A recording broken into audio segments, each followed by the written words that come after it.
Welcome back students. NCERT read along exercise में class 11 की NCERT part 2 में आज इस वीडियो में मैं डिस्कस करने जा रहा हूं आर्टिकल 10.7.4 ड्रॉप्स एंड बबल्स।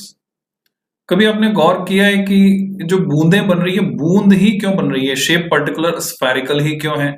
या बबल जो बन रहा है, सोप बबल, वो स्फेरिकल शेप का ही क्यों बन रहा है? यानी पर्टिकुलर शेप, तो इसका क्या कारण हो सकता है? और बबल कितनी देर तक सस्टेन करेगा? बूंद कितनी देर तक सस्टेन करेगी? जब किसी सरफेस से टकराएगी तो बबल का क्या होगा, बूंद का क्या होगा?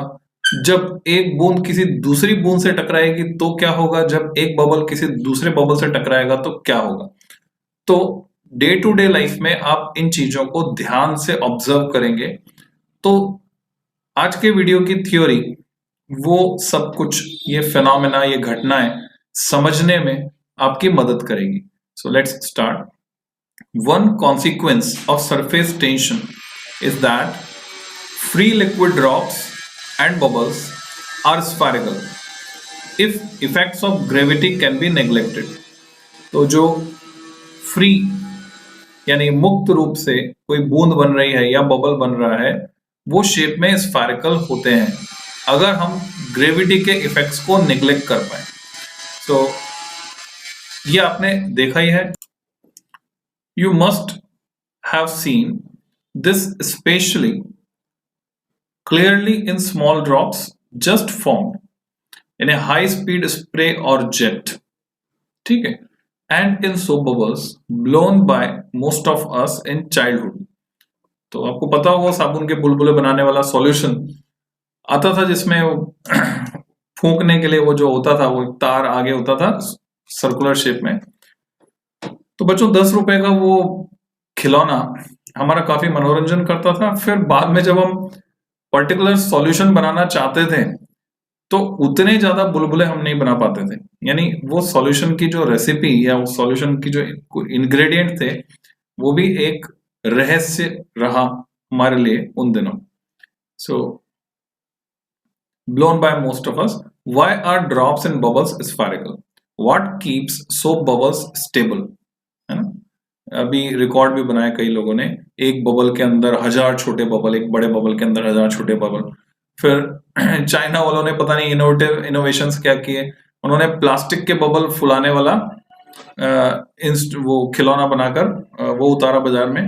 तो मेलों पे वो भी मिला था हमको, प्लास्टिक के बबल्स बनाने वाला खिलौना। As we have been saying repeatedly, a liquid air interface has energy. ये पता है हमको, सरफेस में एनर्जी होती है। So, for a given volume, the surface with minimum energy is the one with the least area. ठीक है, जिसमें एरिया सबसे कम उसकी एनर्जी सबसे कम, जिसका एरिया ज्यादा उसकी एनर्जी ज्यादा। The sphere has this property. अब स्फीयर में क्या है, गिवन वॉल्यूम के लिए लीस्ट एरिया होता है, और यही कारण है कि अपनी सरफेस को मिनिमाइज करने के लिए शेप जो है स्फेरिकल हो जाता है।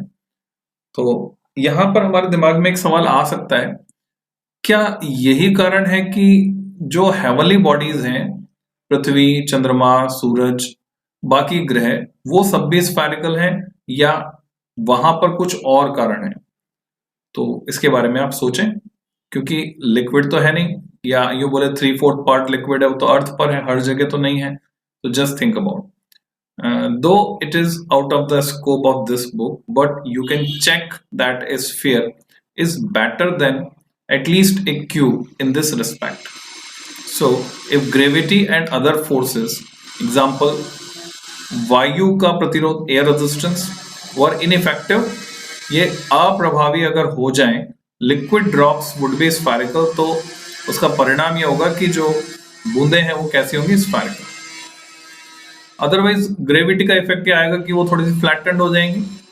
Another interesting consequence of surface tension is that the pressure inside a spherical drop, figure 10.20a, is more than the pressure outside. तभी वो ड्रॉप बनी है या बबल तभी बना है जब अंदर प्रेशर ज्यादा है और बाहर प्रेशर कम है।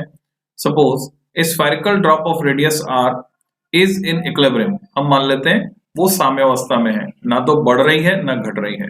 If its radius increases by delta r, माना कि थोड़ा सा बढ़ाए डेल्टा r से, एक्स्ट्रा एनर्जी, सरफेस एनर्जी जो उसको देनी होगी, है ना, हम ये बात कर रहे हैं 10.20 a के रेफरेंस में। Here is the figure, r radius की ड्रॉप, प्रेशर अंदर है pi और बाहर है po, आउटर इनर। तो अगर इसकी रेडियस थोड़ी सी बढ़ जाए डेल्टा अमाउंट से, तो क्योंकि ये ड्रॉप है तो सरफेस एरिया में कितना चेंज हुआ, तो सरफेस एरिया में चेंज उसको मैं किससे दिखाऊंगा, 4 pi r plus delta r का whole square minus 4 pi r square, this is the change in area.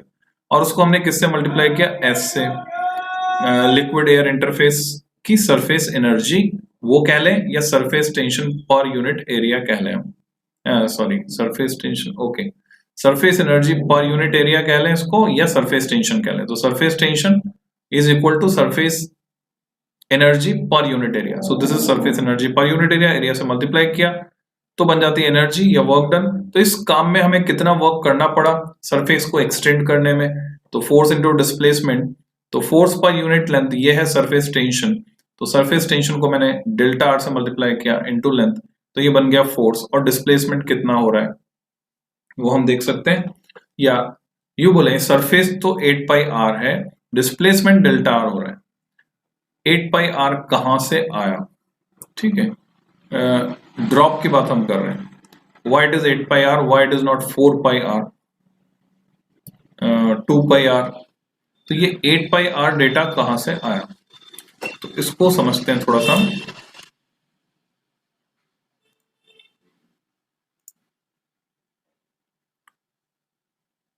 यहां पर change in surface energy equal to work done है, ये बात तो हमें समझ में आ रही है। तो ये है चेंज इन एरिया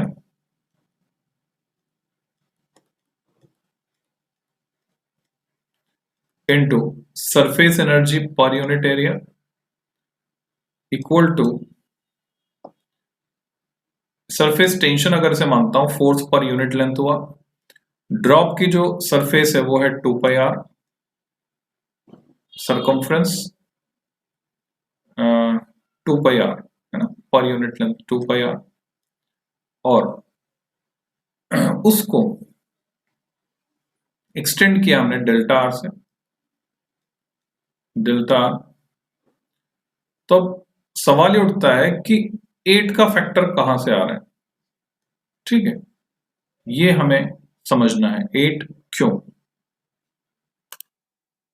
तो we may get confuse because यहां जो ये इक्वल टू आप देख रहे हैं ये इसी की आगे की वैल्यू बता रहा है। तो यहाँ पर सरफेस एरिया भी अगर मैं लूंगा तो 2D ऑब्जेक्ट तो है नहीं, मुझे यहाँ पे 4 पाई आर स्क्वायर लेना होगा, और एरिया लेता हूं तो ये फिर सरफेस टेंशन से, फिर तो ये तो गलत हो जाएगा।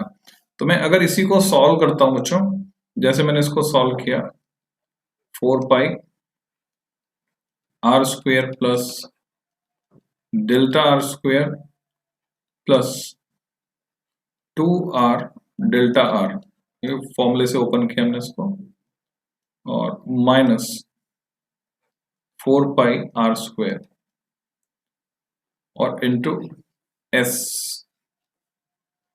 तो अब यहां से साफ साफ दिख रहा है कि ये टर्म कैंसिल होने वाली है, आर स्क्वायर वाली इससे 4 पाई मल्टीप्लाई होने के बाद, और 4 पाई डेल्टा आर स्क्वायर इतनी छोटी टर्म है कि हम उसको निग्लेक्ट कर सकते हैं। तो बाकी जो बचा 4 into 2 8 pi r delta r into s, ये यहां से आया। तो हमने समझा इस चीज को कि रेडियस इंक्रीज करते हैं डेल्टा आर से, तो एक्स्ट्रा सरफेस एनर्जी जो बिल्टअप या लगेगी उस काम में वो लगेगी 8 pi r delta r into s, इतनी एक्स्ट्रा एनर्जी लग जाएगी।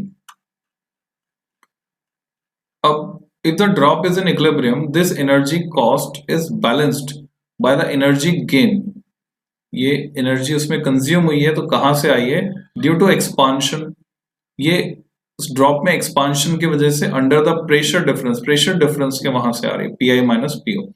इंटरनल प्रेशर ज्यादा है, एक्सटर्नल प्रेशर कम है, between the inside of the bubble and the outside. तो यहाँ बच्चों ड्रॉप आना चाहिए बबल की जगह, ठीक है।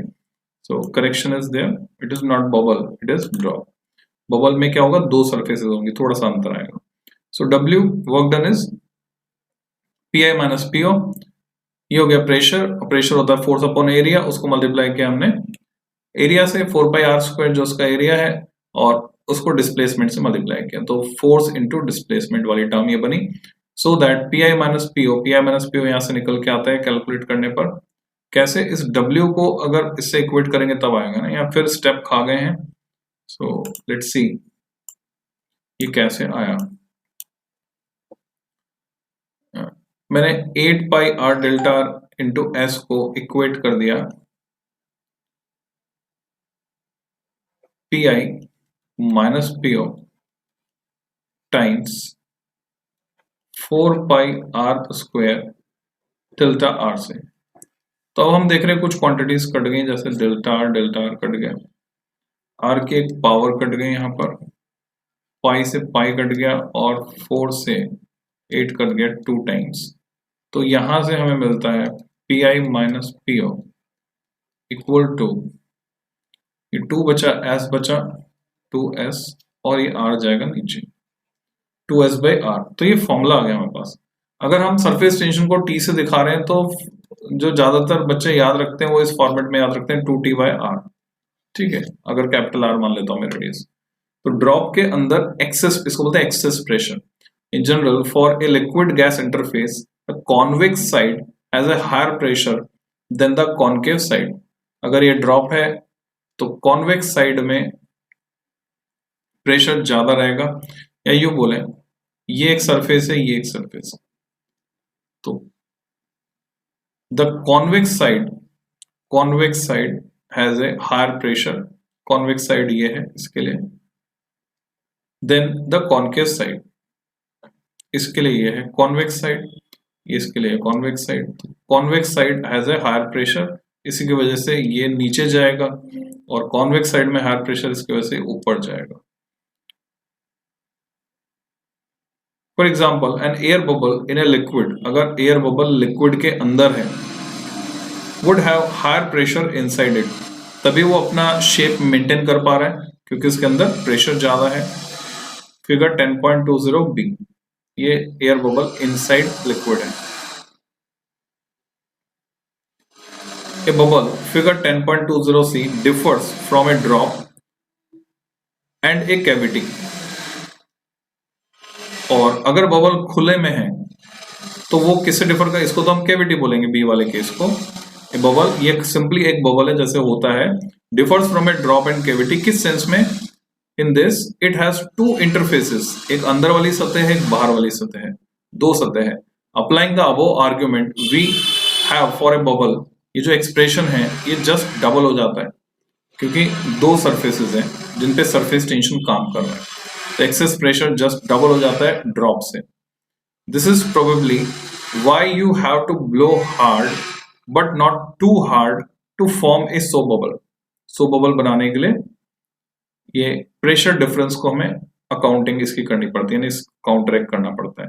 A little extra pressure is needed inside, तभी वो फूलेगा।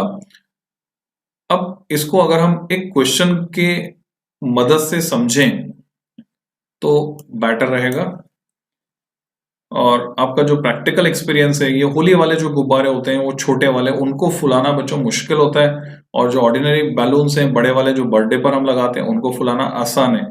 तो उसका रीजन यही है, जो आप देख रहे हैं एक्सेस प्रेशर का जो फॉर्मूला है P I minus P O, या हम इसको बोले P excess. So excess pressure for the bubble is 4t by r and for the drop it is 2t by r। तो r जितना कम होगा, r कम होगा तो एक्सेस प्रेशर ज्यादा होगा, या इसको दूसरे सेंस में समझो तो ज्यादा प्रेशर लगाना पड़ेगा। रेडियस कम होगी तो, और रेडियस ज्यादा होगी तो प्रेशर कम लगाना पड़ेगा, क्योंकि जो डिफरेंस है वो कम है, प्रेशर डिफरेंस। तो इस पे एक क्वेश्चन है, टिपिकल क्वेश्चन जो पूछा जाता है, वो ये है, मान लीजिए यहाँ एक ट्यूब में वाल्व लगा हुआ है, ये ट्यूब के दो एंड्स हैं और ये है वाल्व, ये सिंबल है वाल्व के। ट्यूब के एक एंड पर जो बैलून है, बैलून लगा दिया, वो बड़ा है, जिसकी रेडियस है कैपिटल आर। बैलून ए, उसकी रेडियस कैपिटल आर, और ट्यूब के एंड बी पर एक छोटा बैलून है, उसकी रेडियस है स्मॉल आर। अभी वाल्व बंद है। आपसे सवाल पूछा जाता है यदि हम इस वाल्व को खोल दें तो क्या होगा, व्हाट विल हैपन। चार ऑप्शन आपके पास रहेंगे। पहला ऑप्शन है कुछ नहीं होगा, नथिंग विल हैपन, है ना। पहला ऑप्शन नथिंग, क्या होगा, नथिंग। दूसरा ऑप्शन बी की सारी हवा ए में चली जाएगी, air of B will move to A. तीसरा ऑप्शन ए की सारी हवा बी में चली जाएगी, और अगर बी की हवा ए में चली जाती है, बी की हवा ए में चली जाती है तो छोटा और बड़ा हो जाएगा, है ना। यहाँ लिखा रहेगा छोटा बैलून और छोटा और बड़ा बैलून और बड़ा हो जाएगा। यहाँ लिखा रहेगा बड़ा बैलून छोटा और छोटा बैलून बड़ा हो जाएगा। डी, कुछ कह नहीं सकते, कुछ भी हो सकता है, वगैरह वगैरह, ऐसे चार ऑप्शन बना दिए। तो आपको क्या लगता है सही ऑप्शन क्या है। अगर ऐसा किया तो हम इस कंसेप्ट को लगाते हैं, जिसकी रेडियस कम है उसमें एक्सेस प्रेशर ज्यादा है, प्रेशर ज्यादा है उसमें, एटमॉस्फेरिक प्रेशर से जो प्रेशर है उसके अंदर वो ज्यादा है, क्योंकि पीआई माइनस पीओ में पीओ तो दोनों साइड के लिए कॉमन है, आउटसाइड प्रेशर, पीआई अलग अलग है। तो जैसे वाल्व ओपन करूंगा मैं यहाँ पर, ज्यादा प्रेशर होने की वजह से यहाँ की हवा, बचे हुई हवा भी धीरे धीरे इसमें चली जाएगी, ये पिचक जाएगा और ये और फूल जाएगा।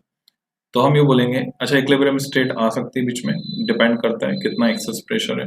तो हम बोलेंगे छोटा बैलून और छोटा हो जाएगा और बड़ा बैलून और बड़ा हो जाएगा, छोटा बैलून और छोटा और बड़ा बैलून और बड़ा हो जाएगा। It will be the answer of this question. तो बच्चों ये देखा हमने, मजेदार एक्सरसाइज की हमने। ये भी समझा कि ड्रॉप में सिर्फ एक सरफेस होती है, इसलिए उसका जो एक्सेस प्रेशर है वो है 2T/R, और बबल में जो है दो सरफेसेस होती हैं, इसलिए एक्सेस प्रेशर है 4T/R। और हमेशा जो यहाँ लिखा है convex side has a higher pressure than the concave side, ऐसे उल्टा लगता है देखने में, क्योंकि कॉन्केव साइड में हम इसको समझे तो अंदर की तरफ ज्यादा प्रेशर है और बाहर की तरफ कम प्रेशर है, तो कॉन्केव साइड में ज्यादा प्रेशर दिख रहा है कॉन्वेक्स साइड से। इसकी और क्लैरिटी के लिए, सेंटेंस की और क्लैरिटी के लिए हम पढ़ेंगे बच्चों नेक्स्ट आर्टिकल कैपिलरी राइज, और उसमें ये परफेक्टली क्लियर हो जाएगा किस साइड ज्यादा प्रेशर होता है। तो नेक्स्ट लेक्चर में उसको मैं कवर करूंगा। Till than happy learning.